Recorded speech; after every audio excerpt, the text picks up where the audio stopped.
గట్టిగా లక్ష్యం పెట్టుకున్నారు. హరీష్ రావుని సిద్దిపేట గడ్డ నుంచి దించేయాలండి. ఇంకెన్ని రోజులు ఉంటాడు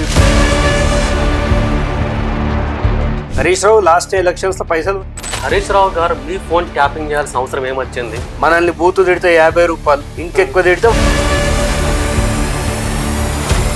సిద్దిపేటలో హరీష్ రావును ఢీకొనాలంటే దమ్ము ధైర్యం ఉండాలి. అటువంటిది చక్రధరి గౌడ్కు ఉన్నాయంటారా? సుప్రీం కోర్టు దాకా ఆయన మీద కేసు పెట్టిన మొగోని చూపించు. నువ్వు నన్ను ఏడైతే కర్మ నిన్నెంటబడి అక్కడే నీ మీద కేసే. మొత్తానికైతే కాంగ్రెస్ పార్టీని సిద్దిపేటలో బలోపేతం చేస్తా అంటారు. కాంగ్రెస్ కంచుకోట ఒకప్పుడు, అది గులాబీ అంతా కలిసి ఊర్లలో పిల్లల్ని అలవాటు చేసిర్రు. ముఖ్యమంత్రి రేవంత్ రెడ్డి గారిని ఇప్పటికే తీవ్రమైన విమర్శ చేస్తున్నారు, ఇటు ప్రజలు కానివ్వండి, ఇటు ప్రతిపక్షం కానివ్వండి. అలాంటి వాళ్ళకి ఏం చెప్తారు? టీఆర్ఎస్ వాళ్ళంతా బ్రోకర్ గారు అడ్డమైన మార్ఫింగులు చేసి వీళ్ళు మార్ఫింగాలకి. నమస్తే. రాష్ట్రంలో రాజకీయాలు రోజు రోజుకి తారా స్థాయికి పెరిగిపోతున్న పరిస్థితి కనిపిస్తుంది. ఓవైపు కాళేశ్వరం విచారణ, మరోవైపు ఫార్ములా ఈ రేస్కు సంబంధించిన విషయం. నిన్న మొన్న చర్చకొచ్చిన విషయం ఫోన్ ట్యాపింగ్ అంశం. ఈ ఫోన్ ట్యాపింగ్ అంశంపై గతంలోనే మన సిద్దిపేట ముద్దుబిడ్డ చక్రధరి గౌడ్ అంటే గతంలోనే నా ఫోన్ ట్యాప్ చేశారని చెప్పేసి పెద్ద ఎత్తున ఆరోపణ చేసినా కూడా ఎవరు పట్టించుకునే విషయం. హైకోర్టులో పిటిషన్ వేస్తే ఆ పిటిషన్ కూడా కొట్టేసిన పరిస్థితి. సో మాట్లాడదాం. బహుజన ముద్దుబిడ్డ చక్రధరి గౌడ్ గారు ఉన్నారు, మాట్లాడదాం. అన్న నమస్తే. నమస్తే. ఎట్లున్నారన్న? బాగున్నా. ఫోన్ ట్యాపింగ్ అంశంపై పెద్ద ఎత్తున ఆరోపణలు వస్తున్నాయి. గతంలో మీ ఫోన్ కూడా ట్యాప్ చేసిరని చెప్పేసి అన్నారు. సో ఏం జరిగింది అసలు మీ ఫోన్ ట్యాపింగ్ సంబంధించి? మన ఫోన్ ట్యాప్ అయింది వాస్తవం. మేము వాళ్ళ ప్రభుత్వం ఉన్నప్పుడే 2023 ఆగస్టులోనే ఆరోపణ చేసిన. అంటే అప్పటికి వాళ్ళ ప్రభుత్వంగా కూలిపోలే. అప్పుడు పోలీసుల దగ్గర పోదామంటే అంతా వాళ్ళే ఉన్నారు కదా. ఇప్పుడు ఎస్ఐబి చీఫ్ గాడే దొంగ అయితే నేను ఒక ఎస్ఐని పోయి ఏమని అడగాలి? ఒక SHO తీసుకుంటాడా? నా కంప్లైంట్ తీసుకుంటాడా? అసలు ఇటు కదిలితే ఇటు పోలీసులు, అటు కదిలితే అటు పోలీసులు. సో మన ప్రభుత్వం వచ్చిన తర్వాత కేసు పెట్టడం జరిగింది. చాలా ప్రూఫ్స్ అవి ఇవి రెడీ. అప్పటికి కూడా ట్రై చేసిన. ఫోన్ ట్యాపింగ్ ని ఎవరు పట్టించుకోలే. నేను చాలా బలంగా చెప్పే వరకు వాళ్ళు సీరియస్నెస్ ఉందని. ఫస్ట్ మనదే గతంలో ప్రభాకర్ రావు వాళ్ళని నడిచిన సీరియస్నెస్ అనేది మన కేసు తోటి వచ్చింది. But however Harish Rao escape అయ్యిండు. ఎస్కేప్ అంటే అప్పటి మనమే, మొత్తానికి కాదు. హైకోర్టులో నుంచి తప్పించుకున్నాడు. హైకోర్టులో తప్పించుకున్న సుప్రీంకోర్టులో ఆశ ఉన్నది. సుప్రీంకోర్టులో ఇంకా కేసు పెండింగ్ ఉంది. దానికోసమే వెయిట్ చేస్తుంది. సో హరీష్ రావును ఢీ కొట్టేది చక్రధరి గౌడ్. సిద్దిపేటలో హరీష్ రావును ఖచ్చితంగా ఢీ కొడతారని తెలిసిన తర్వాతనే మీ ఫోన్ ట్యాపింగ్ చేసే అవసరం వచ్చిందంటారా? ఖచ్చితంగా. ఫిబ్రవరి నుంచి అయింది నాది. ఇప్పుడు కాదు, ఫిబ్రవరి నుంచి అయింది. నా మీద కేసులు ఎప్పుడెప్పుడైతే అవుతున్నాయో అదే ఫస్ట్ కేసు పెట్టించిండు. ఇప్పుడు మూసుకొని పారిపోతాడు అనుకున్నాడు. అంటే భయపడ్డాడు అన్న హరీష్ రావు మిమ్మల్ని? ఖచ్చితంగా భయపడ్డాడు కాబట్టి ఫోన్ ట్యాపింగ్ చేసిండు. మరి ఎందుకు ట్యాప్ చేస్తాడు? నా సోషల్ మీడియాలో ఒకటి ఉంటుంది చూడండి. ఒక ఆటో డ్రైవర్ బెదిరిస్తాడు. ఏమరా నువ్వు ఆ BSP ఓటేయమన్నావట అన్నాడు. కానీ కాంగ్రెస్ కనలే, బీజేపీ కనలే. ఎవరికి ఏమన్నాడు? BSP ఒక ఆటో డ్రైవర్ కూడా ఆయన రథం నడిపేటోడే BSPకి ఏమని చెప్పిండు. నీ 30 ఏళ్ళ రాజకీయం ఎందుకు అని వచ్చింది. నువ్వేమంటావు? నీ పిల్లలకు ఫీజు కావాలంటే మొన్న 60,000 ఇచ్చిన గారా అంటే 60,000 ఇచ్చిన వాడు BSPకి ఏమన్నాడంటే నేనైతే 60,000 ఇవ్వలేనే. అంటే అంత భయపడేటట్టు చక్రధరి కూడా ఏం చేసిండు సిద్దిపేట ప్రజలకి? నిజం చూపించిండు, నిజం చెప్పిండు. ఆయన అబద్ధము రంగు పూసిండు. ఇది బంగారు తునక సిద్దిపేట అని పూసిండు, అంతే. కలర్ పూసిండు, బంగారం కాదు. అంటే సిద్దిపేటలో ఎటువంటి అభివృద్ధి జరగలేదంటారా? అభివృద్ధి గజ్వేల చూడుపో. అసలు KCR ఎమ్మెల్యే అయితే సిద్దిపేట బెంగళూరు లెవెల్ అయ్యేది. సిద్దిపేట బెంగళూరు లెవెల్. ఈయన రింగ్ రోడ్ తీసుకొస్తే ముత్తంతటి జరుపుకొని నేను అభివృద్ధి చేసిన అంటాడు. ఏముంది చెప్పండి అభివృద్ధి అంటే? కోమటి చెరువు అభివృద్ధి అంటే సాగలోళ్ళు పాపం ఆడ దోబీలా పని చేసుకుని పుక్యానికి పని చేసుకునేటోళ్ళు ఇప్పుడు ఊరవతలు ఎర్ర చెరువు కాడేసిండు అలాని. ఇప్పుడు చార్జబుల్ ఏవో ఎలక్ట్రానిక్ పెట్టి అంత వాళ్ళ జీవితాలు కొట్టిండు. కొమ్మటి చెరువు పెట్టి దాని మీద రోజు ఒక టికెట్ పైన 20 రూపీస్ కలెక్షన్ చేయడం. ఇది కాదు కదా జనం కోరుకున్నది. నువ్వు రోడ్లు వేస్తే మనకి బండి ఉండాలి కదా తిరగనికి. కాలినడక తిరిగేటోడు డాంబర్ రోడ్ అయినా ఒకటే, తార్ రోడ్ అయినా ఒకటే, ఏదైనా ఒకటే, నార్మల్ రోడ్ అయినా ఒకటే. లైఫ్ స్టైల్ ఏం పెరిగింది పబ్లిక్ది, అది ఇంపార్టెంట్. ఇప్పటికీ నువ్వు సీసీ రోడ్లు చక్కగా వేయలే. మొన్న ముఖ్యమంత్రి గారు సో అండ్ సో అమౌంట్ మాకు రిలీజ్ చేస్తే ప్రతి గ్రామంలో సీసీ రోడ్లు వేసినాం. అభివృద్ధి అనేది డొల్ల, అవి మాటలలోనే ఉంది తప్ప అభివృద్ధి ఏమన్నా జరిగింది అంటే హరీష్ రావు అభివృద్ధి అండి. ఆయనే అభివృద్ధి అంటే కేవలం పర్సనల్ గా అంటారు, పర్సనల్ గా ఆయనే అభివృద్ధి, అలా మనుషుల అభివృద్ధి తప్ప ప్రజలు అభివృద్ధి ఏంటి ఏం లేదు. భయంలో బతికిరు, ఒక కేజీఎఫ్ లో బతికినట్టు బతికిరు అంతే. అది వాళ్ళ పరిస్థితి. అంటే సిద్దిపేటలో హరీష్ రావును ఢీ కొనాలంటే దమ్ము ధైర్యం ఉండాలి. అటువంటిది చక్రధరి గౌడ్కు ఉన్నాయంటారా? ఉన్నాయనే జనం చెప్పిరు. దాంతో పాటు నిజాయితీ కూడా ఉండాలి, అమ్ముడు పోని తత్వం ఉండాలి. నువ్వు ఎంత సిపాయి అయితేంది, డబ్బులు తీసుకొని స్ప్రింగులు ఓడిపోయినాక బాక్సర్ దిగాలి కదా, బాక్సింగ్ చేయాలంటే అవతలోడు ఏందో చెప్తాడు, ఓడిపోతామా, మ్యాచ్ ఫిక్సింగ్ అవుతామా. కాలేదు. నేను ఈ రోజు వరకు స్టిల్ చూడండి మీరు, ఆ రోజు నుంచి ఈ రోజు వరకు ఎక్కడా కూడా నేను ఆగలేదు. నువ్వే భాష వాడితే హరీష్ రావు ఏ భాష వాడితే అదే భాష మాట్లాడుతున్నాను. అంటే సమర్థవంతంగా హరీష్ రావు ఢీ కొడుతున్నారా? ఖచ్చితంగా సక్సెస్ కూడా అయినా సక్సెస్ఫుల్ గా. ఇంకేం కావాలి, 1,00,000 మెజారిటీ అయినది ఒకప్పుడు. ఇప్పుడు ఎంత ఉంది? 82,000 83,000 ఉంది. 1,00,000కి ఎంత తక్కువ వచ్చింది? 17,000 తక్కువ. ఆ 17,000 నా దగ్గర ఉన్నాయి కదా. అంటే ఎవడు సమర్థుడు? ఆబ్వియస్లీ నేను సమర్థుడే, నాకు తెలుసు అది. అండ్ సుప్రీంకోర్టు దాకా ఆయన మీద కేసు పెట్టా, మొగోని చూపించు. సుప్రీంకోర్టు దాకా ఎందుకే, 2 టౌన్ 1 టౌన్ లో ఆయన మీద కేసు పెట్టాలంటే భయపడ్డారు.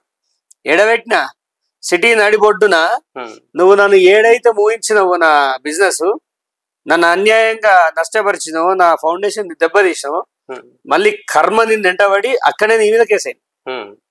నేను హైకోర్టులో నీకు ముచ్చమటలు పట్టించిన, కానీ ఆ హైకోర్టులో కేసు కొట్టేశారు కదా. ఒకటి కేసు కొట్టేయడానికి చెప్పేశారు అన్న. అందులో ఒకటి మనము కోర్ట్ ఈజ్ నాట్, అంటే కోర్టు వరకు అది ఫైనల్. సుప్రీంకోర్టు అనేది ఒకటి ఉంటుంది. ఇప్పుడు సపోజ్ నేను గెలిచినా అనుకోండి, ఆయన సుప్రీంకోర్టు కూడా పోతాడా కూడా, అలాగే దాలేదు. సుప్రీంకోర్టులో చూసుకుందాం. ప్రజా సరే చక్రధర్ దాంట్లో పసలేదు అంటే మరి అలా జరుగుతుందంతా ఫోన్ ట్యాపింగే. మనం అంతా చూస్తున్నాం ఏం జరుగుతుంది. అంటే ఇప్పటి వరకు అయితే మీకు కాల్ రాలేదన్నట్టు తెలిసింది, నిజమే కదా? నేను ఆల్రెడీ ఇవ్వాల్సిన స్టేట్మెంట్స్ అన్ని ఇచ్చిన, నాకు తెలిసి అవి సరిపోతాయి అనిపిస్తుంది. మళ్ళీ కొత్తగా ఏం అడుగుతారు, కొత్త విషయాలు ఏముంటాయి నా దగ్గర? ఆల్రెడీ నేను చెప్పినంత స్టేట్మెంట్ ప్రభాకర్ రావు కూడా చాలా తిరగలే, నేను అంతగానం చెప్పాను. సో అది సరిపోతుంది నాకు తెలిసి. అయితే కొత్తగా ఏం అవసరం ఉండదు. అంటే ముఖ్యంగా హరీష్ రావు గారు మీ ఫోన్ ట్యాపింగ్ చేయాల్సిన అవసరం ఏమొచ్చింది? ఆయన ప్రత్యర్థుడు సిద్దిపేటలో బీజేపీడా, అప్పుడున్న కాంగ్రెస్ వల్ల చక్రధర. హరీష్ రావు లాస్ట్ ఎలక్షన్స్ లో పైసలు వంచిండు, గ్రౌండ్ లో అడగండి. ఇప్పటి వరకు ఆయన జీవితంలో పైసలు వంచింది లేదు. అంటే చక్రధర గౌడ్ వచ్చిందనే భయంతోనే వంచాడు. ఖచ్చితంగా భయపడ్డాడనే చెప్తా. ఇక దగ్గర ఒక బ్యాచ్ ఉంటది, వాళ్ళు నిరుద్యోగులు పాపం. మనల్ని బూతు తిడితే 50 రూపాయలు, ఇంకెక్కువ తిడితే 100 రూపాయలు. పోనీ బతుకని నిరుద్యోగులకు. ఇప్పుడు ఇన్ని చెప్తున్నారు, ఇవన్నీ తెలిసినా కూడా సిద్దిపేట ప్రజలు మళ్ళీ హరీష్ రావుని ఎన్నుకుంటున్నారు కదా. అరే ఏం చేయమంటూ ఇప్పుడు నీకు చెప్తా, ఎన్నుకుంటాం అంటే మొన్న ఎంపీ ఎలక్షన్స్ లో ఎన్ని ఓట్లు పడ్డాయి? హరీష్ రావుకి 65,000. అదే నిజం. ఎలాంటి ఎక్కడ కూడా దానికి ఇన్ఛార్జ్ గా నేనే ఉన్నా కాంగ్రెస్ పార్టీ నుంచి. ఎక్కడ ఓటింగ్ శాతం వీటి తమాషాలు చేయకుండా నేనే బందోబస్తు మనుషుల్ని పెట్టినా పోలింగ్ బూత్ అవతల రిగ్గింగ్ జరగకుండా 65,000 వచ్చినాయి. నా టైంలో అట్లా లేకుండే. నా టైంలో అట్లా నాకు బిఎస్పీ కదా, ఎక్కువ సోర్సెస్ ఉండవు మై. మళ్ళీ నేను సడన్ గా బిఎస్పీలో జాయిన్ కాకుండానే నేను పోటీ చేయడం జరిగింది. సో అప్పుడు నేను ఆపలేకపోయినా, కానీ ఎంపీ ఎలక్షన్స్ లో ఆపగలిగిన. 65,000 ఆయన ఓట్లు. రేపు ఎలక్షన్ జరిగిన 65,000 మనిషి ఆయన. 1,00,000 ఓట్లు అనేది మర్చిపోవాలి. ముందు ఇంకా తగ్గుతాయి. గట్టిగా లక్ష్యం పెట్టుకున్నారు హరీష్ రావుని సిద్దిపేట గడ్డ నుంచి దించేయాలండి. ఇంకెన్ని రోజులు ఉంటాడు. ఇప్పుడు బ్రిటిష్ వాడిని మనం కూడా, బ్రిటిష్ వాడు కూడా వచ్చిండు. ఫస్ట్ వీళ్ళ లెక్కనే కొంచెం తాయిలాలు చూపించిండు, దొర మంచోడు అని చెప్పి ఆయన భుజం ఎక్కించుకున్నారు కొంతమంది కోవట్న కొడుకులు. వాడేం చేసిండు, ఈ కోవట్లను చదువుకుంటా ప్రజల్ని బాగా హింసించిండు. అక్కడ ఒక స్వతంత్ర ఉద్యమం పుట్టింది. 100 ఏళ్ళు పరిపాలించిండు, 200 ఏళ్ళు దిగిండా లేదా? ఈడు దిగాల్సిందే ఎవడో ఒక రోజైతే. ఇది వచ్చే ఎన్నికల్లో సాధ్యమయ్యే పనేనా ఇది? అంటే మీ ప్రభుత్వం మీకు సహకారం అందిస్తుందా ఈ విషయంలో? ప్రజలు ఇవ్వాలి సహకారం, ప్రభుత్వాలు కాదు. ఎందుకంటే ప్రభుత్వం మీ పైన కొంచెం చిన్న చూపు చూస్తుందని అనిపిస్తుంది. చిన్న చూపు చూపలేదు, అందరి లెక్కనే చూస్తుంది. కాదంటే ఎఫిషియన్. ఇప్పుడు ముఖ్యమంత్రి గారు ఉన్నారు, నా అవసరం వచ్చినప్పుడు నన్ను తీస్తాడు. ఇప్పటి వరకు కనీసం సిద్దిపేట నుంచి హరీష్ రావు గారు ముఖ్యమంత్రిని ఇష్టానుసారంగా మాట్లాడుతున్నారు. హరీష్ రావు నుంచి ఏ కాంగ్రెస్ నాయకుడు కూడా ఇప్పటి వరకు కనీసం కౌంటర్ గా మాట్లాడిన పరిస్థితి కనిపిస్తలేదు, ఒక మీలాంటి నాయకులు తప్ప. మరి అటువంటిప్పుడు ఎవరు సహకారం చేస్తారు మీకు? ఒకడు ప్రజలు సహకారం చేస్తే చాలు. ఇప్పుడు సీఎం అయినా పిఎం అయినా జనం పబ్లిక్ లో ఉండాలి. నాదంతా రాజశేఖర్ రెడ్డి స్టైల్. పబ్లిక్ లో తిరగాలి, పబ్లిక్ తో కనెక్టెడ్ ఉండాలి, పబ్లిక్ ఇబ్బంది కనుక్కోవాలి, పబ్లిక్ లో వాళ్ళ ఇంట్లో ఒక రోజు అన్నం తినాలి. ఎలాంటి అన్నం? డైజెషన్ ఫుడ్డా, అన్డైజెస్టెడ్ ఫుడ్ తింటుండా, ఇలా తిరగాలి. పిహెచ్సిలో ఒక రోజు ట్రీట్మెంట్ తీసుకోవాలి. ఇది ఇట్లా బతకాలి. ఈడు పదవిస్తాడు, వాడు పదవిస్తాడు, వీటిపైన నాకు మోజు లేదు. అంటే పదవుల మీద వ్యామోహం లేదు. వాళ్ళు ఇస్తే చేస్తాం, ఇవ్వకపోతే ఒక్కసారి ఇచ్చి చూడండి అని అడుగుతాం. ఎందుకంటే యుద్ధం చేసేటప్పుడు కత్తియాలి, మనం అదే అడుగుతున్నాం. సరే ఇవ్వలేము అనుకుంటే వాళ్ళ కారణాలు వాళ్ళ నడుస్తుందంటారా? కాంగ్రెస్ పార్టీలో యుద్ధం చేసే వాళ్ళకు కత్తులు ఇచ్చే వ్యవస్థ నడుస్తుందంటారా? ఇప్పుడు రేవంత్ రెడ్డికి ఇవ్వలేదా రాహుల్ గాంధీ? గట్లే రేవంత్ రెడ్డి నాకు ఇస్తాడు. ఖచ్చితంగా రేవంత్ రెడ్డి ఒక ఎఫిషియంట్ లీడర్. చాలా మంది అవలాలకు తెలియక ఆయన గురించి ఫాల్తు మాటలు మాట్లాడతారు, కానీ రేవంత్ రెడ్డి ఐడియాలజీ వేరే లెవెల్ ఉంటది. గన్ షాట్ పెడతాడు, గన్ షాట్ కొడతాడు. కొన్ని పరిస్థితులు వాతావరణం ఆయనకు అనుకూలిస్తలేదు. పిసిసి రాగానే పిసిసి తెచ్చుకోవడం, అది చాలా మందికి డైజెషన్ కాలే. మళ్ళా ముఖ్యమంత్రి అవ్వడం చాలా మందికి అది కాలే. ఎందుకంటే ఈయన ముఖ్యమంత్రి ఉంటే కేసీఆర్ అండ్ టీం ఆటలు నడుస్తలేవు. సో కొద్దిగా ముఖ్యమంత్రి కూడా మన వాళ్ళని ప్రజల్ని సమన్వయం చేసుకుంటూ ఈ కేసెస్ ని వెళ్ళి ముందుకు తీసుకెళ్తుండు. సక్సెస్ అవుతాడు కన్ఫర్మ్. ఒక రోజు గెలుస్తాడు, ప్రజలు మెచ్చుకుంటారు ఆయనను. సో అంటే ఇప్పుడు రానున్న రోజుల్లో స్థానిక సంస్థల ఎలక్షన్స్ రాబోతున్నాయి, ముఖ్యంగా ఎంపీటీసీ జెడ్పీటీసీ ఎలక్షన్స్ రాబోతున్నాయి. ఏమన్నా ఎక్స్పెక్ట్ చేస్తున్నారా దీనికి సంబంధించి? చూడండి, నేను ఎమ్మెల్యే కంటెస్ట్ చేసిన, నేనేందో అక్కడ ఉన్న వాళ్ళందరూ తెలుసు. పార్టీకి ఇప్పుడు ఎంపీటీసీ జెడ్పీటీసీ సర్పంచ్ చాలా ఇంపార్టెంట్. మరి మా అధ్యక్షుల వారు పిలిచి నువ్వు అక్కడ గెలిపియాలి అని చెప్తే ఖచ్చితంగా గ్రౌండ్ లో తిరిగి పల్లె నిద్ర చేస్తూ, గ్రామాల్లో పల్లె నిద్ర ప్రోగ్రామ్ చేస్తూ ఖచ్చితంగా ముందుకెళ్తాం. అంటే దీనికి సంబంధించి ఇప్పటికే దాదాపుగా తెలిసిన విధానం ప్రకారం ముఖ్యమంత్రి గారు పిసిసి అధ్యక్షులు చక్రధౌరి గౌడ్కి కొంచెం దగ్గర అని చెప్పేసి అంటున్నారు. ఏం చెప్తారు వాళ్ళ గురించి? అసలు సమర్థుడు గుర్తుపడతాడు, సన్నసగేం తెలుస్తుంది. మా పిసిసి నన్ను ఎంకరేజ్ చేస్తాడు చాలా. పార్టీలో ఎప్పుడన్నా అన్నా నాకు కొంచెం ఇట్లా అంటారు అంటే ఎవరిని పట్టించుకోకు, గుర్రము లక్ష్యాన్ని ఏరుకోవాలన్నప్పుడు ఇట్లా కళ్ళు మూసుకుంటాడు, ఇట్లా సైడ్స్ కట్టేస్తా, అట్లా కట్టే నువ్వు వెళ్ళిపో అన్నాడు. ముఖ్యమంత్రి మంచి సపోర్ట్ ఇస్తాడు. ఇవి సరిపోతాయి, ఈ 2 జోడెద్లు చాలు నేను సవారీ చేయడానికి. వీళ్ళ ఐక్యత బాగుంటది, వీళ్ళ కాంబినేషన్ బాగుంటది, వీళ్ళ అడుగుజాడల్లో ముందుకు పోవాలి. సిద్దిపేటని మంచి దొరల నుంచి విముక్తి చేయాలనేది నా కోరిక. ఈ దొరలు చాలా దుర్మార్గులు, వీళ్ళ రాజ్యాన్ని ఇంకా బీసీల దరిద్రం ఏందో. ఇప్పుడు మావాడే మా గౌడ్ సాబే నన్ను, అరే చక్రి నీకు అంత సీన్ లేదురా, మా హరీష్ అన్న నేను బీకలేవు, మీ హరీష్ అన్న వీక్కుంటాడు రా, నేనేం చేయాలి? మీ హరీష్ అన్న ఓన్ చేతులు ఎవరి అన్న వీక్తుండా? మీ అన్నయ్య మీ అన్న వీక్కుంటాడు, నేనెందుకు బీకాలి? కానీ ఈ యొక్క చాతగాంతనమే, ఈ యొక్క బానిసత్వమే బిఆర్ఎస్ ప్రభుత్వంలో గంజాయికి అలవాటు చేసిర్రు. ఊర్లలో పిల్లల్ని గంజాయికి అలవాటు చేసిర్రు. ఒకప్పుడు మా టైంలో యూత్ పోరగాళ్ళు ఎత్తు చిత్తు ఉండి ఆర్మీకి పోవాలని ప్రయత్నం. రండి కెమెరా పట్టుకొని చూపిస్తా, ఊర్లలో మొత్తం డొక్కెండిపోయింది ఒక్కొక్కని, గాంజా గుంజి సిద్దిపేట కాన్స్టిట్యున్సీ మొత్తం గాంజాల మునిగి.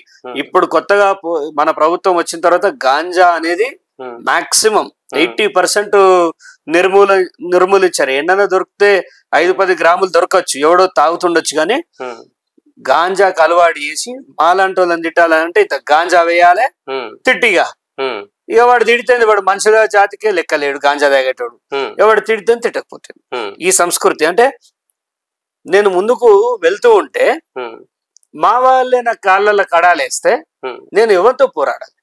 మా సామాజిక వర్గం వాడే గౌడే సిగ్గు లేకుండా, శరం లేకుండా దొరగాని కాళ్ళ కాడవాడి వాడు ఏం చేసిండ్రా మనకి? ఏం చేసిండాడు? వానికి మనం సపోర్ట్ ఎందుకు చేయాలి? నువ్వు సంకన ఆగితే నాకు, కానీ నేనేం బీకలేనని చెప్పనీకి మీ అయ్య సమర్థుడు కాదు కావచ్చు, మీ అయ్య దద్దమ్మ కావచ్చు. అందుకే నువ్వు దద్దమ్మకు పుట్టి దద్దమ్మ మాటలు మాట్లాడుతున్నావు. మా నాన్న సమర్థుడు, మా అయ్య నాకు గట్టిగా కొట్లాడాలని నేర్పిండు. మేము నికార్సైన గమ్లోళ్ళం, ఎవ్వనికి తలంచం, అంత తాడెక్కి కిందికి దిగటోళ్ళం మేము. అంత సాహసోపేతమైన కులవృత్తి మాది. ఈ ఎవడో దొర ఏడికెళ్ళొచ్చిండు, వీడు బీహార్ గ్యాంగ్ దొరగాంది. వీళ్ళు బీహార్ వాళ్ళు, వీళ్ళు బీహార్ నుంచి వచ్చిర్రు కాబట్టి వీని రాజ్యంలో ఉన్న రోజులు సెక్రటేరియట్లు అంతా బీహార్ గ్యాంగే ఉంది కదా. సిద్దిపేటలో 25-30 వేల ఓట్లు బీహార్ వాళ్ళు వెళ్ళేవా? ఇది వీళ్ళ బీహార్ బతుకు. నేను హరీష్ బిహారీ అని పిలుస్తా హరీష్ రావుని. హరీష్ బిహారీ అని పిలుస్తాం, హరీష్ రావు కాదు. అది వీళ్ళు. సో మొత్తానికి అయితే బీఆర్ఎస్ కుంభస్థలాన్ని బద్దలు కొడతా ఉంటారు ఖచ్చితంగా. ఆల్రెడీ బీటలు వారి ఆ క్రమంలో తీన్మార్ మల్లన్న లాంటి వాళ్ళు, నాలాంటి వాళ్ళు, ఎవరి స్థాయిలో వాళ్ళు కొట్లాడినాం. కేసీఆర్ కి తీన్మార్ మల్లన్న, మనతొలి వెలుగు రగన్న, కాలోజీ సీనన్న ఎసరు పెడితే వెనుక నుంచి ఆయన వెన్నుపూస హరీష్ రావు నడ్డిరిసింది నేనే కదా.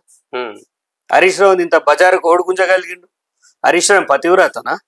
ఏడుకెళ్ళి వచ్చినాయి నీకు పైసలు? గాల్లోకి వెళ్ళి కింద పడ్డాయా? నీ పెళ్లి చేసుకుంటే మీ మామ 100 కోట్లు ఇచ్చిండా? తిద్దామా నీ ఆస్తుల లెక్క? అట్లా భయపడడానికి ఏం లేదు. ప్రజాస్వామ్యం. మేము ప్రాణాలు ఎప్పుడో గాల్లో వారేసినాం. ఉంటుంటాం, పీక్తే వీక్తాం. పని చేసుడు ఒకడే నేర్చుకున్నాం. చనిపోంగా కూడా మన బతిమలాడ. అట్లాంటి లక్ష్యంతో ఉన్నాం. మాలాంటి వాళ్ళని చూసి యూత్ ఏమైనా ఇన్స్పైర్ అయితే గారి, లేదా వాడిచ్చే గాంజా తాగే పండురు కానీ పిచ్చి పిచ్చి వాగుడు వాగద్దని మీ మీడియా ద్వారా చెప్తున్నా. సో అంటే ఇంకొక అంశం కూడా తెర మీదకి వచ్చింది. ఆ మధ్యలో మీరు సుడా కమిటీ చైర్మన్ అడిగినట్టు ఒక వార్త ఉంది. సో దానికి సంబంధించి మైనంపల్లి హనుమంతరావు గారు మీ మీద కొన్ని అనుచిత వ్యాఖ్యలు చేశారు. సో అతనికి ఏంది ఇచ్చేది అన్నట్లు ఏం చెప్తారు అసలు ఆ వ్యాఖ్యల పట్ల? అతనికి ఏంది ఇచ్చేదంటే, మరి ఎవడు కూర్చున్నాడు జైల్లో, ఎవడు పెట్టించుకున్నాడు కేసులల్లా, ఎవడు వేయండు, ఎవడు ఇబ్బంది పడ్డాడు? మీరు వేసిరా ట్యాపింగ్ కేసులు? వాని మీద ఎప్పుడన్నా మాట్లాడిరా? ఏముందండి, బహుజన్ ఒక బిడ్డ పైకి రావద్దనే ఉంటది ఎవరికైనా. ఎవరికైనా కాంగ్రెస్ పార్టీలో అగ్రవర్ణాల ఆధిపత్యం ఏ పార్టీలైనా ఉంటది. అది ఓపెన్ గా చెప్పాలంటే ఏ పార్టీలైనా ఉంటది. ఇంకో దరిద్రం ఏంటంటే బహుజనుడు పైకి రానియాడు. ఇదో అంశం ఉంది. రెడ్ల సంగతి వదిలిపెట్టు, వాళ్ళు జర మనం సమర్థులం అనుకుంటే మనల్ని వెనకేసుకొస్తారులే. వాళ్ళకి అంత వాళ్ళు పోనీ అంటారు, కానీ బహుజనుడే శత్రువు, హిందువుకి హిందువే శత్రువు. మనం ముస్లింల మీద క్రిస్టియన్ల మీద ఎందుకురా బాబు ఏడవడం? వాడు కరెక్ట్ మసీద్ పోతుండు, వాడు కరెక్ట్ చర్చ్ పోతుండు. మన మొహాలకు మనం గుడికి పోతున్నామా? మనం భగవద్గీత ఎప్పుడో ముట్టినామా? షోకేస్ లో పెట్టి తిరుగుతాం. సో మనకు మనం శత్రువు. అలాగే బహుజనుడే శత్రువు. ఓ గమ్లోడు పైకి వస్తుండంటే గమ్లోడు ఓర్వాడు. ఓ చేతిచ్చి ముందుకు లాగి తీసుకుపోయే సంస్కృతి లేదు.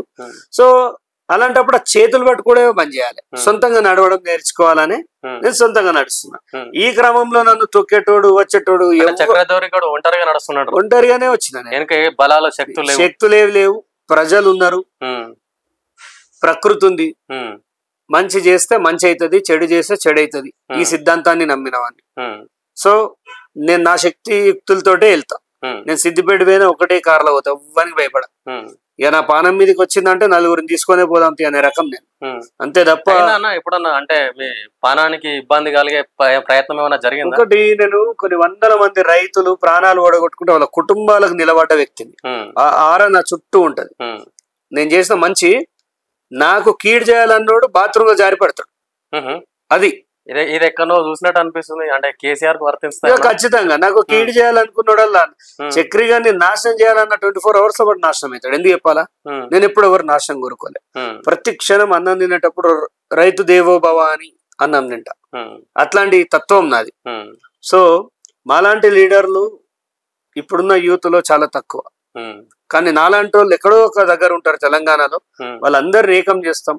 ఈ 3 సంవత్సరాల్లో ఖచ్చితంగా యువకులు అనేవాళ్ళు రాజకీయాల్లోకి రావాలి.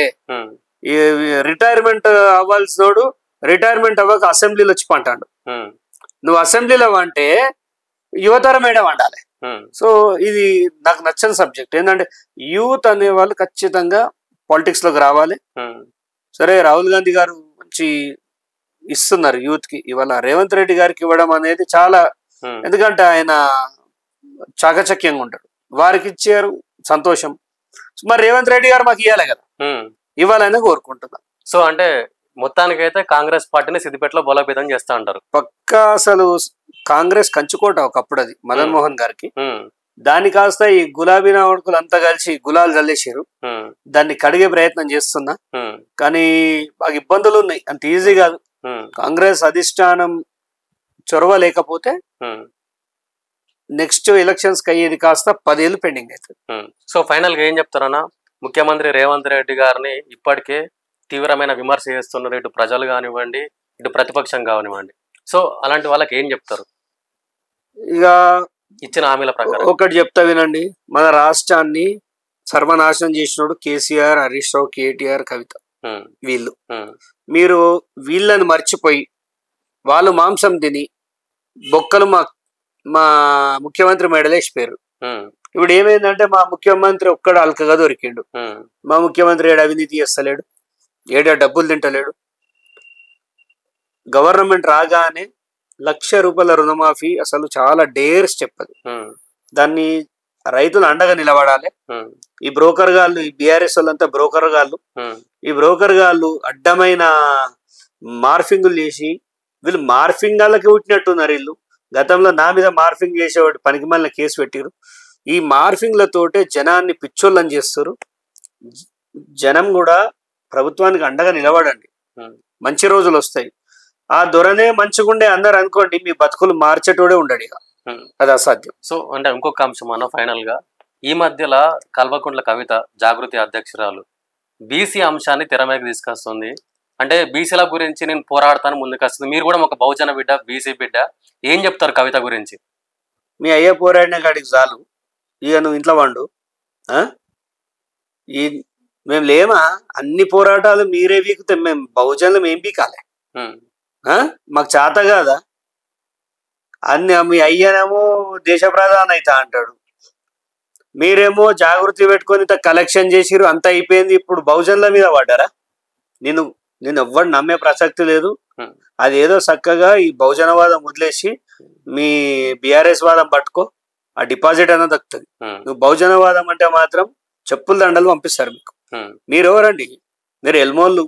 మీరు మమ్మల్ని కాల్చిపారే, మమ్మల్ని నిర్దాక్షిణ్యంగా కాల్చి చంపిన దొరల కాందాని మీది మీరు మాకు బహుజనవాదం ఏంది? నీకేం తెలుసు? నీకు మండల ఉద్యమం గురించి తెలుసా? నీకు బీసీల ఉద్యమం గురించి తెలుసా? నీకు చట్టం తెలుసా? అలా నీకు ఏం తెలుసు? లిక్కర్ గురించి తెలుసు, లిక్కర్ దందాలు తెలుసు. నువ్వు ఇష్టం వచ్చినట్టు ఈ పిచ్చి పిచ్చి ప్రయత్నాలు చేయి, టైం పాస్ చేయి, కానీ నీదేదో తెలంగాణ సంస్కృతిని విస్తరపరుస్తా అని చెప్పేసి ఉంటుంది. వద్దు, తెలంగాణని ఢిల్లీ దాకా విస్తరపరిచి ఇజ్జత్ తీసింది చాలు, ఇంకేం చేయదు. నువ్వు సైలెంట్ ఉంటేనే తెలంగాణ మంచిగా ఉంటది. నువ్వు నిశ్శబ్దంగా ఉండి రావద్దు, అవసరం లేదు నీకు. ఎందుకమ్మా నీకు బహుజనవాదంతో నీకు ఏం పని? మేము అంతవరం అవలగలమా? నువ్వు బహుజనవాదం పెట్టుకో, మేము వెలమవాదం పెట్టుకో అంటావు. అసెంబ్లీ ముందట పూలే విగ్రహం పెట్టాలని కూడా కొట్లాడినట్టు. ఈ 10 ఏళ్ళు ఏం బీకిరు? పూలే అదికి రాలే. 10 ఏళ్ళు ఏం చేసినావు? లిక్కర్ దందాల బిజీ ఉన్నావా? ఏ పనిలో బిజీ ఉన్నారు మీరు? మీరు మాట్లాడితే అసలు జనం ఎట్లా నవ్వుతా. ఒక కొంతమంది నిరుద్యోగులు అంతా కలిసి వీళ్ళని లీడర్ని చేసారు. నిజం చెప్పాలంటే వాళ్ళకి వీళ్ళు డబ్బులు ఇవ్వడం, వీళ్ళు వాళ్ళని పొగడడం. కేటీఆర్ ఇది మన ట్యాపింగ్ కేసుకు వచ్చినా దేనికి వచ్చినా ఇంత నామాలు పెట్టుకుంటారు. యుద్ధానికి పోతున్నాను, పీకానికి యుద్ధం చేయడానికి పోతున్నాను. ఏదైనా యుద్ధం వస్తుందా నీతోటి? నువ్వు చేయాల్సిన యుద్ధాలు హీరోయిన్లతో ఎప్పుడో చేస్తేవి, ఇక మా ఇంకేం చేస్తావు యుద్ధం? సిగ్గుండాలి కొంచెమైనా. గుట్టు సప్పుడు కాకుండా విచారణ అంటే మూడో కంటికి తెలియకుండా పోవాలి. నీ బొక్కలేమి ఇరగొట్టారు లోపల. సో వీళ్ళు ఎంత చెడిపోయిన ఫ్యామిలీ అంటే తెలంగాణలో వీళ్ళను చూసి బహుజనులు ఇంకా వీళ్ళ కింద బానిసల లెక్క బతురు చూడు. వాన్ని బాగు చేయాలంటే మరో సర్దార్ సర్వై పాపన్న ఉంటాడు, పుట్టినా ఆయనతో కూడా కాదు వీళ్ళని మారవడం. అంబేద్కర్ వల్ల కూడా కాదు ఇలాంటి వాళ్ళని మారవడం. వాళ్ళేమో బానిస సంఖ్యలు తెంపుకొని బతుకుర్రా అంటే మనం ఇంకా బాపు బాపు ఎవరికి బాపు ఎవడు బాపు వాడేం కులపుడు మనం ఏం టోళ్ళం ఆడ ఎల్మోనికి బాపు మనకేం బాపు అంటే ఇది ఇంకొక అంశం కూడా మాట్లాడింది కవిత. తెలంగాణ జాతిపిత కేసీఆర్ కు నోటీసులు ఇస్తే తెలంగాణ ప్రజలకు ఇచ్చినట్టే అన్నది. మరి నిజంగానే తెలంగాణ ప్రజలందరికీ నోటీసులు ఇచ్చినట్లేనా? మరి అట్లెట్లుంటది? అట్లే అంటుంది కదా. ఆమె ఆస్తులన్నీ దారాదత్తం చేయమను. బుర్జ్ ఖలీఫాలు ఉన్నది కదా, అవన్నీ దారాదత్తం చేయమను. నువ్వు కార్గో, నువ్వు తెలంగాణలో వెక్తున్నావా? ప్రజలు ఎక్కించుకుంటున్నావా? కొంచెమైనా సిగ్గుండాలి. మీరు చేసే లంగతనం లఫుడుతనం. ఇప్పుడు మీ అన్నేదో హీరోయిన్ తోటి వేయండు, తెలంగాణ ప్రజలు అంత పోయినట్టేనా? అందరు తప్పు చేసినట్టేనా? మీరు తాగే లిక్కర్లు మాకేమైనా గ్లాసుల్లో షేర్ పోసిరా? మీరు లంగతనం మీరు ప్రభుత్వంలో ఉన్నప్పుడు గద్దర్ని లోపల రానియలే. మీరు లంగ కథలకైతే మిమ్మల్ని మీకు ఏదన్నా మీద వస్తే మేము ప్రజలు తెలంగాణ ఓడిపోతుంది ఇదంతా బట్టెవాజుగాలి. వీళ్ళు ప్రజల్ని మోసం చేసి ఫామ్ హౌజులు కట్టుకున్నారు వీళ్ళు. ఇప్పుడు ఉన్నదే 4, వీళ్ళని పొక్కల పెడితే కూడా మొత్తం కలిపితే ఎంత కూడా కాదు. 6 ఫీట్లు 6 ఫీట్లు 6 ఫీట్లు 6 ఫీట్లు. వీళ్ళకి ఎందుకండి జనవాడ ఫామ్ హౌస్ ఒకనికి, హరీష్ రావుకో ఫామ్ హౌస్, బిడ్డకో ఫామ్ హౌస్. మీరు ఎంత విలాసమైన బతుకు మీది, ఎంత విలాసమా మీరు? మీ మనవళ్ళంతా ఫారిన్ లో చదువుతారు. ఒకప్పుడు ఎట్లుండే మీ బతుకులు? తెలంగాణకు మీకు సంబంధమే లేదు అసలు. తెలంగాణకి మీకు సంబంధమే లేదు. గతి లేనోడు డబ్బు చూస్తే ఒక్కసారి పిచ్చోడు అయినట్టు ఆ డబ్బంతా చూసే వరకు మీకు పిచ్చిలేసింది. అంటే ఇప్పుడు ఇది కేసీఆర్ ఫ్యామిలీకి వర్తిస్తుంది అంటారా? కేసీఆర్ తిడుతున్నా నేను, కేసీఆర్ ఫ్యామిలీనే తిడుతున్నా. అంటే డైరెక్ట్ డైరెక్ట్ వాడే భయం ఏముందండి? తెలంగాణ దోసుకున్నాక భయం ఏముంది? కాళేశ్వరం వడబ్బ సొమ్ము ఇష్టం ఉన్నట్టు కట్టిపారేసినాం. ఒక ఇల్లు కట్టాలంటే కూడా చాలా టైం టేకింగ్. ఫటా ఫటా ఫటా కట్టేసాడు. కమిషన్లు మిస్ అయితే దేశంలో ఎక్కడ అలాంటి విధంగా కట్టిరట కదా. అవును, నిజమే. ఎక్కడ లేదు అట్లా, ప్రపంచంలో లేదట. అంటే గొప్పగా ఇంత 93,000 కోట్ల స్కామ్. ఇంత దుర్మార్గుల్ని బహుజనులు కొంచెమైనా కళ్ళు తెరవాలి. వాడు మన బాపు కాదు, ఆమె మనకు అక్క కాదు, వీడు రామన్న కాదు, వాడు హరీష్ అన్న కాదు, అదంతా ఎలమ ఫ్యామిలీరా బాబు.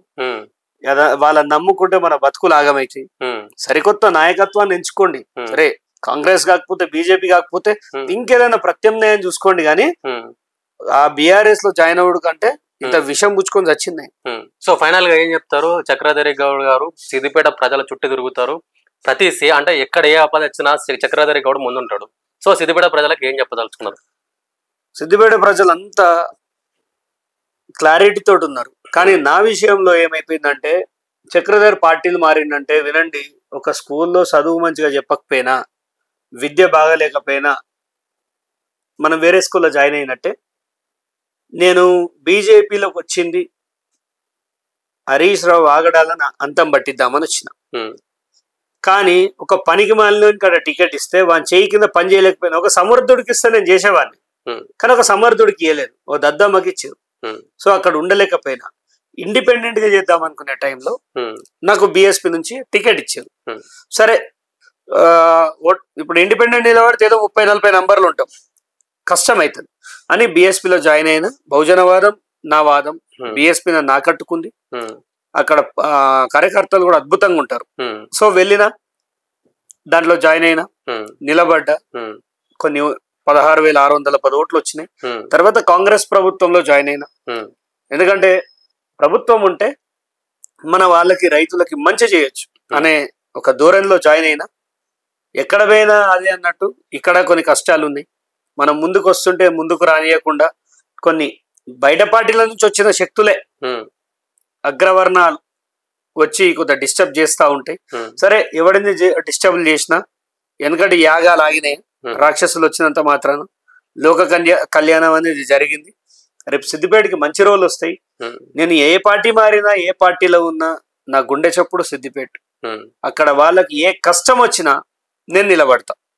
మొన్న ఒక రైతు 1,46,000 రూపాయలు సైబర్ క్రైమ్ అయిపోతే నేను నిలబడి కొట్లాడినా. మరి అక్కడున్న లోకల్ ఛానళ్ళకు తెలియదు, పోలీసు.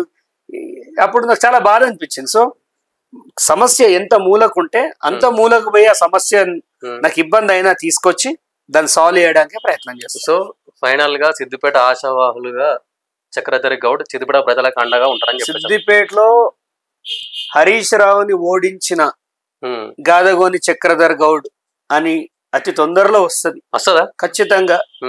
ఆ చరిత్ర రాసే చూపిస్తా. అంత జల్దేం చచ్చిపోను, నా ఆయుష్ రేఖ గట్టిది. సో పోయేటోనైతే చాలా సార్లు పోవాలి. సో ప్రజల కోసం ఖచ్చితంగా అక్కడ ఎమ్మెల్యేకి గెలుస్తా. థ్యాంక్ యూ అన్న. Thank you.